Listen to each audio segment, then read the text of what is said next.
Sering makan tapi nggak pernah bikin sendiri. Nah, hari ini aku mau coba bikin sendiri untuk bikin klepon. Jadi klepon ini itu bisa banget loh buat isian snack box kalian, terus bisa juga dititip-titip di sekolahan.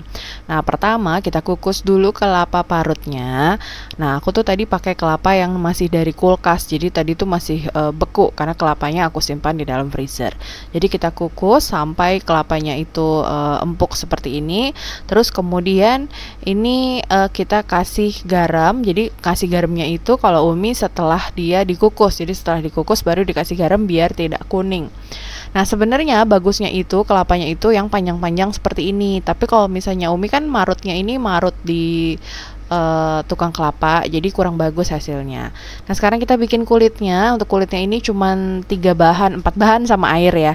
Jadi cuman pakai tepung ketan, tepung beras, terus kemudian pakai tambahan air dan pasta pandan. Nah, untuk airnya itu Umi pasta pandannya langsung dimasukkan di dalam air biar dia lebih rata. Jadi kalian lebih gampang nanti waktu pas ngaduk. Nah, ini setelah kita masukin si pasta pandannya, terus kemudian ini kita masukin airnya yang sudah kita kasih pasta pandan sedikit-sedikit. Nah, ini airnya itu suhunya itu hangat ya, jadi dia suam-suam kuku kayak kalau misalnya kalian mau bikin susu bayi. Nah, itu hangatnya seperti itu, jadi bukan yang air dingin atau bukan air panas. Dia pakai suhunya itu yang suam-suam kuku seperti kayak kalau kalian mau bikin susu untuk bayi. Nah, kita masukin airnya sedikit-sedikit karena kadar kelembapan tepung itu pasti akan beda-beda kan. Jadi biarpun mereknya sama, kadar kelembapan tepung itu biasanya berbeda-beda. Jadi ini kita ulenin sampai dia bisa dibentuk. Kalau misalnya ini kayak kurang gitu, kayak ini agak kurang bisa dibentuk, masih kurang enak, kita tambahin aja, tapi tambahinnya pakai sendok. Jadi Umi pakai takaran sendok, jadi tambahin air sedikit-sedikit nih sampai dia bisa dipulung. Nah, kalau misalnya udah bisa dipulung, ini kalian bisa pakai bantuan sendok takar untuk biar ukurannya sama, atau kalau misalnya emang kalian mau ditimbang itu boleh ditimbang.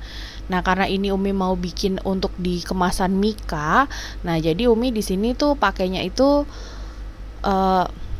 sendok takar. Terus bikinnya yang kecil-kecil, jadi Umi pakai takaran 1 sendok teh. Untuk isiannya, ini isiannya cukup cuman pakai gula merah yang disisir seperti ini. Nah, kalau misalnya kalian mau isinya lebih banyak itu boleh ya. Cuma ini kan Umi ceritanya mau bikin yang versi ekonomis, jadi isiannya sedikit-sedikit. Nah, abis itu kita bisa langsung masukin ke dalam air yang sudah dipanaskan. Jadi ini kita tuh bisa sambil bikin ya.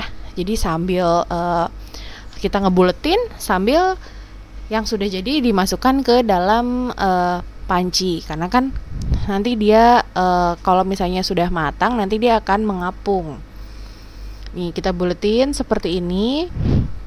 Nah, ngebuletinnya tuh juga ternyata harus rapet banget karena ini Umi udah merasa ini rapet, tetap aja ada yang bocor-bocor. Jadi kalian tuh kalau bisa bener-bener dirapetin banget. Kalau misalnya kayaknya udah kurang enak untuk dipulung, kalian boleh tambahin air lagi adonannya. Jadi biar adonannya itu nggak crack. Jadi hasilnya itu bisa rapih, bisa bagus.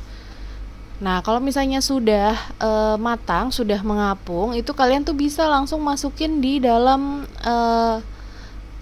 saringan seperti ini, terus kemudian masukin ke dalam kelapa parut yang sudah dikasih garam tadi dan sudah kita kukus. Jadi ini bisa langsung digulingkan biar ketutup sama kelapa.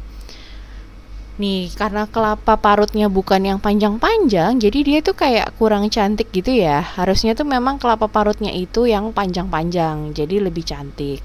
Nah, karena ini ceritanya Umi mau bikin yang versi ekonomis, jadi di sini Umi pakai mikanya juga yang ukuran kecil. Mikanya di sini lebih kecil dari mika yang biasa-biasanya itu loh. Jadi kalau yang biasanya itu mika 6A, nah yang ini tuh mikanya 7C. Jadi kecil. Kita isi 3 aja tuh udah penuh. Kalau misalnya kalian pakai yang 6A, mungkin kalian harus isi 5 baru bisa penuh, baru kelihatan dia penuh. Kalau ini kita cukup pakai 3 aja udah penuh.